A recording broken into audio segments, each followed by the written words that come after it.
Gaza से आ रही बड़ी खबर का रुख कर लेते हैं। गाजा में इजराइल का विध्वंसक हमला सामने आया है। घनी आबादी वाले इलाकों में बमबारी हो रही है। सेंट्रल गाजा के दीर अल बला में ये बमबारी हुई है। बड़ी खबर से शुरुआत कर रहे हैं गाजा को लेकर। सेंट्रल गाजा के दीर अल बला में बमबारी हुई है। इजराइल ने गाजा के दीर अल बला में ये बमबारी की है। तस्वीरें भी आपके टीवी स्क्रीन पर। पिछले कई दिनों से 7 अक्टूबर के बाद से जब हमास ने इजराइल के ऊपर हमला किया था, जिसमें 1000 से ज्यादा इजरायली मौत के घाट उतार दिए गए थे, उसके बाद से लगातार इजराइल गाजा पर और हमास के ठिकानों पर हमला कर रहा है।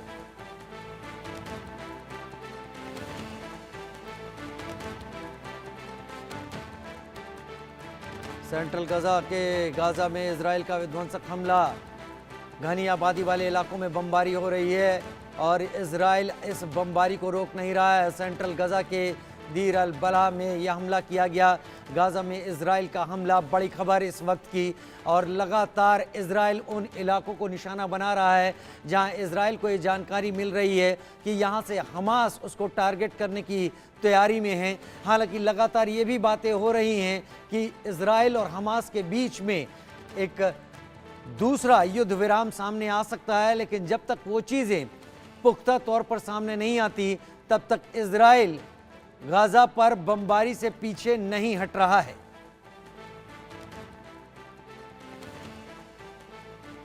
तीन खास मेहमान हमारे साथ इस वक्त जुड़ रहे हैं। कर्नल रिटायर्ड तेजेंद्र त्यागी हमारे साथ डिफेंस एक्सपर्ट के तौर पर जुड़ रहे हैं। वीके शाही डिफेंस एक्सपर्ट के तौर पर और जय सोढ़ी विदेश मामलों के जानकार के तौर पर इस वक्त हमारे साथ जुड़ रहे हैं। बहुत स्वागत है आप तीनों का ही हमारे साथ।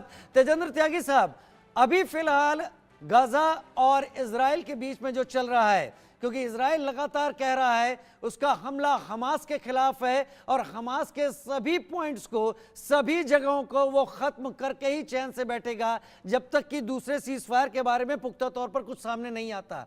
इजराइल का यह हमला कितना विध्वंसक कहा जाएगा? देखिए, इजराइल जो कह रहा है, अगर आप सैद्धांतिक रूप में देखें तो बिल्कुल सही कह रहा है। हिंदुस्तान ने 1971 में एक गलती की थी।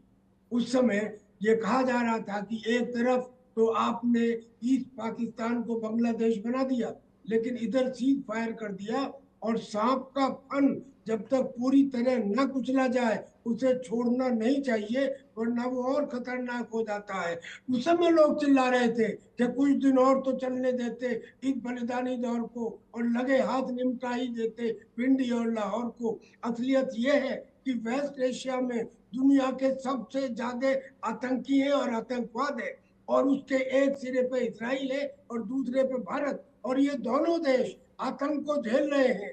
ऐसे में अगर नेतन्याहू ये कहते हैं कि मैं उन 22 बटालियन में से बची कुची 3-4 बटालियन जो राफा में है उनको खत्म करके ही दम लूंगा, तो वे सैद्धांतिक तौर पर सांप के फन को कुचलने का काम कर रहे हैं। और असलियत तो ये भी है कि जो मुस्लिम देश है वो भी हमास के हिमायती नहीं है। अगर रहे होते तो सऊदी अरेबिया ने अमेरिका के F-16 अपने यहाँ ना खड़े किए होते। अगर रहे होते तो उनमें से कोई देश ऐसा तो आता सामने कि हम पैलेस्टीनियन को अपने यहाँ रखने के लिए तैयार है। अरे, जब से ये हमास ने 7 अक्टूबर से प्रॉब्लम की है तब से सबसे पहले मिस्र ने बॉर्डर बंद किया था।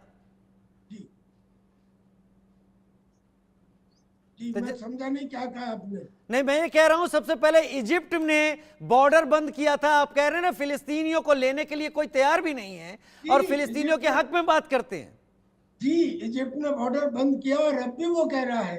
हालांकि अब ये भी कुछ खबरें आ रही हैं कि इजिप्ट कुछ हद तक तैयार है कि वो सिनाई में एक बफर जोन क्रिएट करेगा और चोरी छुपे वहां पे जो लोग $5000 दे रहे हैं उनको इजिप्ट में भेजा भी जा रहा है। लेकिन पैलेस्टीनियन के पास इतने पैसे हैं भी नहीं।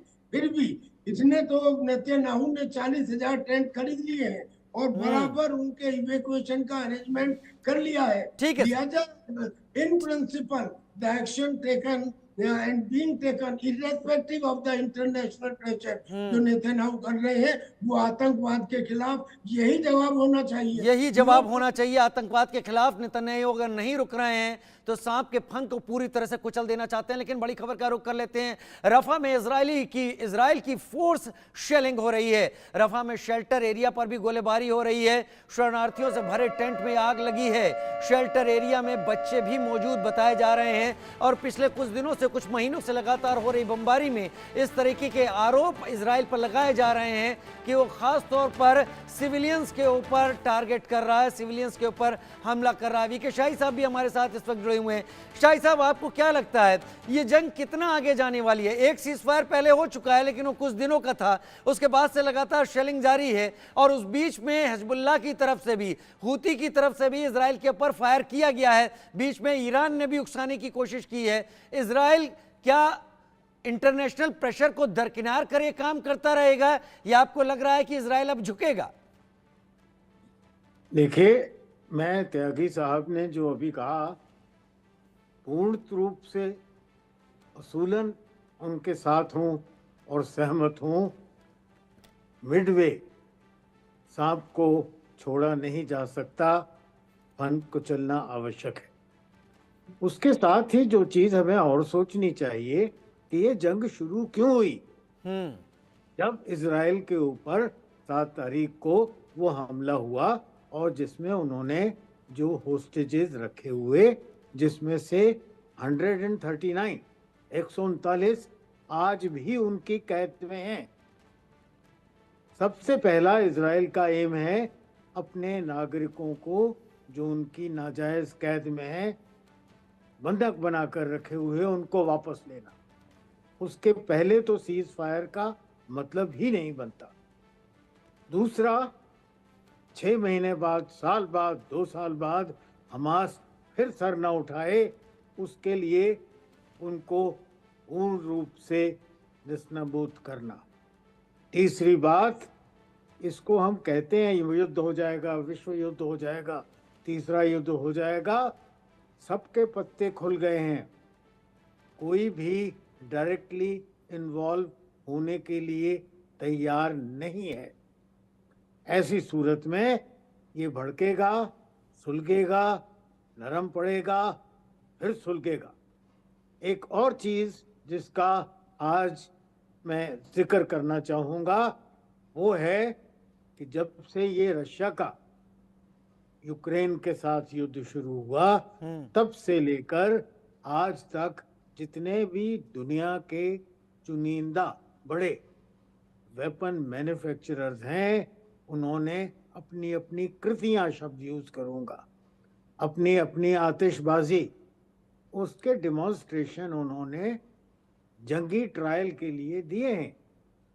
जंगी ट्रायल्स हो रही हैं, कुछ पास हो रहे हैं, कुछ जैसे चाइनीज मिसाइल्स वगैरह अभी ईरान ने इस्तेमाल किए, कुछ फेल हो रहे हैं। तो ये एक वेपन एग्जीबिशन उनकी खरीदारी और का ईरान ने इस जंग में इसके लिए हमास को चुना। हमास के जरिए जो हमला करवाया गया 7 अक्टूबर का, जिसके बाद रिटेलिएट किया इजराइल ने। मैं एक और बड़ी खबर का रुख करूं, फिर जय सोढ़ी साहब का रुख करूंगा। अमेरिका में प्रो फिलिस्तीन प्रोटेस्ट अब हिंसक होता दिख रहा है। कैलिफोर्निया यूनिवर्सिटी में इजराइल के खिलाफ प्रदर्शन हुआ है। इजराइल के समर्थकों और फिलिस्तीन समर्थकों में यहाँ पर झड़प हुई है। हिंसक टकराव में कई लोग घायल बताए जा रहे हैं। फिलिस्तीन के समर्थन में प्रदर्शन कर रहे हैं कई छात्र। कोलंबिया यूनिवर्सिटी के 300 से अधिक छात्रों को पुलिस ने गिरफ्तार भी किया है।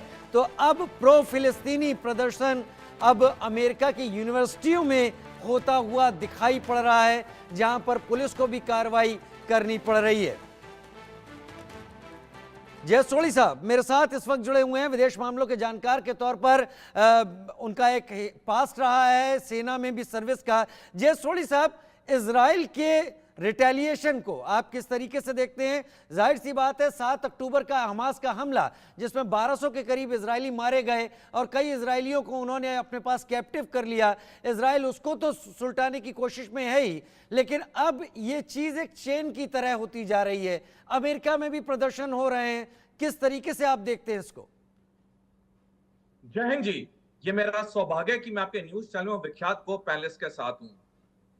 जब से हमास ने गाजा पट्टी में शासन संभाला है 2007 से, तब से ये इजराइल का 5वां हमास पे हमला है। जब जब इजराइल ने हमास पे हमला किया है, तब कुछ समय के लिए हमास को दबा दिया गया, लेकिन फिर वो कुछ समय बाद उभरा है और खूंखार और खतरनाक होके। इजराइल का हमास को मिटाना मुश्किल ही नहीं, नामुमकिन है। ये जो कुछ लोग इजराइल और हमास की लड़ाई दो धर्मों के बीच बता रहे हैं, ये धर्मों की लड़ाई नहीं है, ये एक जमीन के टुकड़े की लड़ाई है, जिसके बीज 2000 साल पहले प्रशिया में बोए गए थे। अगर हम इतिहास पढ़े, किताबें पढ़े, उसमें साफ लिखा है कि इसमें गुनहगार इजराइल है। आज हम जो अमेरिका में या पश्चिमी देशों में प्रदर्शन देख रहे हैं इजराइल के खिलाफ, वो इसलिए है क्योंकि जब से सोशल मीडिया 2009 से बड़े पैमाने पे आया है, तब से दुनिया के नागरिकों को असलियत पता चलनी शुरू हुई है। और इस बार जब ये जो जंग हुई है, इसमें ज्यादातर अधिकतर जो लोग हैं वो इजराइल के खिलाफ हैं, क्योंकि गलती ज्यादा इजराइल की है। मैं 2 मिनट लेना चाहूंगा, आपके दर्शकों को बताना चाहूंगा कि ये धर्मों का युद्ध नहीं है।